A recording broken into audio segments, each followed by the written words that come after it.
ভাবছি একজন অসুস্থ মানুষ কি করে এরকম কুটবুদ্ধি করতে পারে। এই নাটক করেই বা কি লাভ হবে ওনার। ভেতর ভেতর উত্তেজিত হয়ে উঠছি।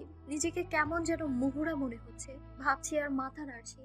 এরা মা ছেলে মিলে কি করতে চাইছে সেটাই বুঝতে হবে আমাকে। দ্বিতীয়বার কোনো ভুল করতে চাই না আমি। নিজেকে নিয়ে খেলার আর কোনো সুযোগ আমি কাউকেই দেব না। অনেক কিছু হারিয়ে আজ এইটুকু অর্জন করেছি। অর্জনটুকু কিছুতেই হারাতে চাই না আমি। কিছুতেই না। সারোয়ারকে কবে থেকে অবিশ্বাস করতে শুরু করেছিলাম জানেন? একবার শপিং এ গিয়ে আমার খুব ক্লোজ এক বান্ধবীর সাথে দেখা হলো। আমাকে অবাক করে দিয়ে সারোয়ার আমার সেই বান্ধবীর সাথে এমন ভাবে কথা বলতে শুরু করলো যেন সে আমার বান্ধবীকে কত কাল ধরে চেনে। রীতিমতো ফ্লার্টিং করছিল সারোয়ার, আর আমার বান্ধবী তাতে ভীষণ মজা পেয়ে আমায় দেখছিল আর ওর সাথে তাল মেলাচ্ছিল। সেদিন বাড়ি ফিরে আমি কৈফিয়ত চাইতেই সারোয়ার আমাকে বোঝালো পুরো ব্যাপারটাই ফান। সে আমাকে ঈর্ষান্বিত করতেই এমনটা করেছে যাতে আমাদের ভালোবাসা বাড়ে। আমি অবিশ্বাস নিয়ে অনেকক্ষণ সারোয়ারকে দেখেছিলাম। এরপর কিছুদিন পরেই আমার সেই বান্ধবীর ফোন। তারপর আমাকে বিরক্ত করছে, সামনে রাখতে না চাইলে বিয়ে সংসার করছিস কেন, ছেড়ে দে। সাথে সারোয়ারের পাঠানো মেসেজের স্ক্রিনশট। লজ্জায় মাথা হেট হয়ে যায় আমার। মাথায় যেন আকাশ ভেঙে পড়লো। হুট করে কেন এমন করছে সারোয়ার? কি সমস্যা ওর? বাসায় ফিরে ধরলাম ওকে। প্রথমে আমতা আমতা করলেও পরে স্বীকার করলো। তুমি ব্যস্ত থাকো, আমার একলা লাগে। নিজে কেন কিছু করছো না সারোয়ার? অফিসে একদিন যাও, 3 দিন যাও না। এদিকে আমি ঘরে বাইরে কাজ করতে করতে মরছি। এভাবে হয় না সারোয়ার। কবে নিজের পায়ে দাঁড়াবে তুমি? সারোয়ার আমাকে ঠান্ডা করার চেষ্টা করলো। বিজনেসটা মায়ের অনেক প্রিয়, এটাতেই মায়ের সময় কাটে। আমি সেখানে অযাচিত নাক গলাতে চাই না। তাহলে নিজে কিছু করো, বিজনেস চাকরি যাই হোক কিছু একটা করো। চাকরি করলে মা কষ্ট পাবে। আমি অবাকের চূড়ান্ত। তাহলে কি আজীবন বেকার বসে থাকবে? এমনই ইচ্ছে তোমার? আমাকে আগে বলনি কেন? সারোয়ার মিষ্টি হেসে প্রবোধ দেয় আমায়। তুমি খামোখাই ভুল বুঝছো আমাকে। আচ্ছা ঠিক আছে, কাল থেকে রেগুলার অফিস করব। এবার খুশি? আমি হতাশ হয়ে দীর্ঘশ্বাস ফেলি। আমার প্রতি ন্যূনতম সম্মান নেই সারোয়ারের মনে থাকলে এইসব করতে পারতো না। এই সারোয়ারকে অচেনা লাগে আমার। যাকে চিনতাম সে অন্য কেউ। সে স্বপ্ন দেখাতে জানতো, নিজেও দেখতো। এই সারোয়ার স্বপ্ন দেখতে জানে না। ধাক্কা খেলাম আমি। বাবার কথাগুলো কানে বাজতে থাকলো। এই প্রথম মনে হলো ভুল করে ফেলেছি আমি। বাবার কথা শোনা উচিত ছিল, কিন্তু কি আর করা। এমন ভুল করেছি যা শোধরানো বড় কষ্ট। আমি মনে মনে ছক কষি, দেখি সব দিক দিয়ে হার আমারই। চূড়ান্ত আঘাত তখনও বাকি বুঝিনি আমি। স্যার রেগুলার অফিস শুরু করলো। যেটা হলো, ও অফিসে বেশি সময় দিতে লাগলো। রাত করে বাড়ি ফিরে শুয়ে পড়ে। আমি সন্ধ্যায় ফিরে ওর অপেক্ষার থাকতাম, অথচ বেশিরভাগ দিনই ও ফিরতো 12টার পর। একদিন বললাম, তোমার যেহেতু ফিরতে রাত হচ্ছে, আমি তাহলে চেম্বার শুরু করি। কেন? রাত বিরেতে বাইরে থাকতে হবে কেন? এই সময়টা বোর লাগে আমার, কিছু করার থাকে না। ঘরের কাজ করো, রান্না করো, কাজের তো অভাব নেই। আমি ডাক্তার, এটা জেনে শুনেই তো তুমি আমার সাথে সম্পর্ক করেছিলে স্যার। এখন এইসব বলার মানেটা কি? বিসিএস দিইনি, এখন যদি চেম্বার না করি, পড়ালেখা না করি, তাহলে ডাক্তারি পড়াটাই তো বৃথা যাবে। তুমি সেটাই চাও বুঝি?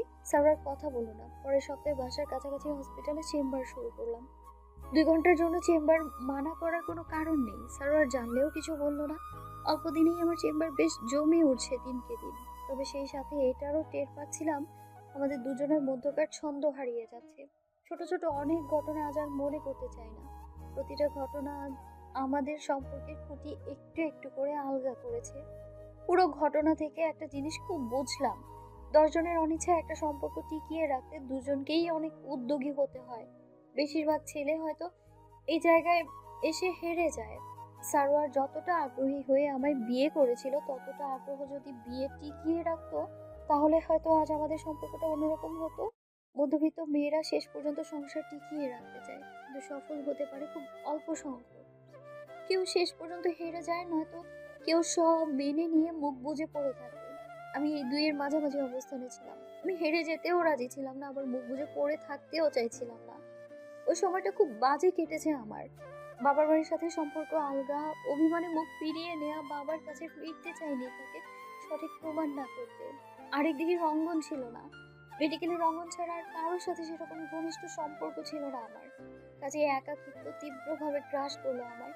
এর মধ্যে সার্ভারের আরেকটা খবর আমাকে একেবারে রিক্ত করে দিল। অফিসের এক মেয়ের সাথে তার অবৈধ সম্পর্ক গড়ে উঠেছে, আর সেটা নাকি বিয়ে পর্যন্ত করাবে। আমাকে ছেড়ে ওই মেয়েটাকে বিয়ে করবে সারোয়ার। আর এতে ওর মায়ের সমর্থন আছে। মাথা নষ্ট হয়ে গেল আমার, কার সাথে পরামর্শ করব কিচ্ছু ভেবে পাচ্ছিলাম না। অতঃপর বাধ্য হয়ে রঙ্গনকে মেসেঞ্জারে নক দিলাম। যে ছেলেকে ভুল বুঝে দূরে সরিয়ে দিয়েছিলাম একদিন, সেই ছেলেই আমার এক ডাকে সাড়া দিল। ওকে জানালাম আমি দূরে কোথাও যেতে চাই, ওকে কোনোভাবে হেল্প করতে পারে নাকি আমায়। তখনও জানতাম না রঙ্গন দেশে ফিরেছে। সব শুনে সে আমাকে আশ্বাস দিল কোনো একটা ব্যবস্থা করবে, আমি যেন চলে আসি চিটাগং। কবে কখন ঘর ছাড়বো সেটা বলে দিলাম ওকে আমি। এক জায়গায় যেয়ে ওর কোনো এক পরিচিতের সাথে মিট করার কথা ছিল আমার। সেদিন পালিয়ে যেখানে যেয়ে সারপ্রাইজ হলাম রঙ্গনকে দেখে, ঠিক যেমনটা আজ হলাম সারোয়ারকে দেখে। একটু নাটক করতে হয়েছে আমায়। ছোটকাল থেকে গোয়েন্দা গল্প পড়াটা কাজে লাগিয়ে একটা বুদ্ধি বের করেছি। সকালে মোমেনা খালাকে জোরে জোরে বলেছি আজ আমি সেমিনার অ্যাটেন্ড করতে চট্টগ্রামের বাইরে যাব, ফিরতে রাত হবে। তারপর তৈরি হয়ে বেরিয়ে এসে বসলাম বাসার কাছের এক রেস্টুরেন্টে, যেখানে থেকে বাসাটা সরাসরি দেখা যায়। তারপর অপেক্ষা করতে লাগলাম শিকারের। জানতাম এতে কাজ হবে, শিকারি টোপ গিলবে।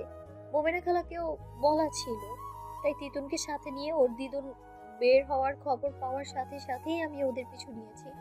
বাসা থেকে খুব বেশি দূরে নয় হোটেলটা। ওরা রিক্সায় যাচ্ছিল আর আমি গাড়িতে ওদের পিছু নিচ্ছিলাম।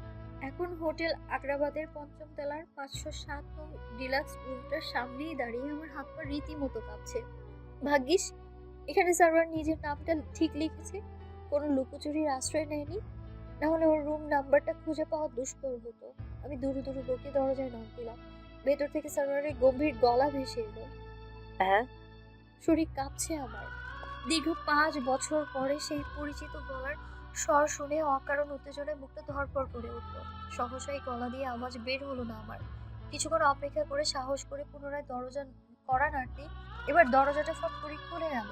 আমার সামনে সার্ভার দাঁড়িয়ে আছে, চোখে মুখে হাজারো বিরক্তির অভিব্যক্তি নিয়ে। কিন্তু আমাকে দেখা মাত্রই চেহারায় দ্রুত পরিবর্তন এলো, যেন ১০০০ ভোল্টের শক খেয়েছে সে। ফ্যাকাশে মুখে হতভম্ব ভাব নিয়ে আমার দিকে তাকিয়ে আছে সারোয়ার, আমার স্বামী তিতুনের বাবা। দুজন দুজনকে দেখছি বিস্ময় নিয়ে। কোনো আওয়াজ নেই ভেতর থেকে আমার শ্রদ্ধেয় শাশুড়ি মা বেরিয়ে এলেন। সারোয়ার, কে এসেছে? রুম সার্ভিস নাকি? তিতুনের জন্য আইসক্রিম এনেছে, তাই না? বলতে বলতেই আমার দিকে নজর পড়লো ওনার। চমকে উঠে বললেন, তুমি এখানে? আমি নিজেকে সামনে নিয়ে হেসে দিলাম। সারোয়ারের চোখে চোখ রেখে জানতে চাইলাম, কেমন আছো সারোয়ার? এতদিন পরে কোত্থেকে এলে জানতে পারি? ভেতরে এসো দুপুর। সারোয়ার দরজা থেকে সরে দাঁড়ালো। আমি ভেতরে ঢুকলাম। তিতুন আমাকে দেখেই দৌড়ে এলো। মাম্মা, তুমি এসেছো? বাবাকে দেখতে এসেছো তাই না? কি মজা! বাবা, মাম্মা, মামি, দিদুন সবাই মিলে খেলবো। সবাই মিলে খেলবো তিতুন, তার আগে মাম্মা একটু বাবার সাথে কথা বলবে, তুমি একটু খেলো। সারোয়ার তিতুনকে ডাকলো। এই যে নতুন গাড়ি আছে এখানে, দেখো তো চালাতে পারো কিনা। তিতুন নতুন খেলনা পেয়ে ডুবে গেল। আমি সারোয়ার আর তিতুনের দিদুন তিনজনের মুখোমুখি বসে আছি। ওনার মুখ চোখ ভীষণ ফ্যাকাশে দেখাচ্ছে। উনি বললেন, কি ঘটেছে আমি বলছি দুপুর। সারোয়ার হাত দেখালো। তুমি অসুস্থ মানুষ, এত চাপ নিও না মা। দুপুর কি জানতে চায় তার জবাব আমি দিব। আমি হাসলাম। তোমাদের দুজনের ঠেলাঠেলি শেষ হলে আমি কিছু বলি? সারোয়ার মাথা দুলালে। আমি বলি, তুমি কি সত্যি এতদিন নিখোঁজ ছিলে? সারোয়ার মুখ খুলল। উত্তরটা হ্যাঁ বানাতে দেওয়া সম্ভব না। তোমার ডিটেলস শুনতে আপত্তি নেই তো? আমি মাথা নাড়ি। শুনবো বলেই তো এলাম।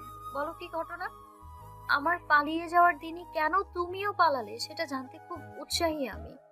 সারোয়ার আমার চোখে চোখ রাখে। টের পেলাম ওর চোখের তারা খানিকটা জ্বলে উঠে।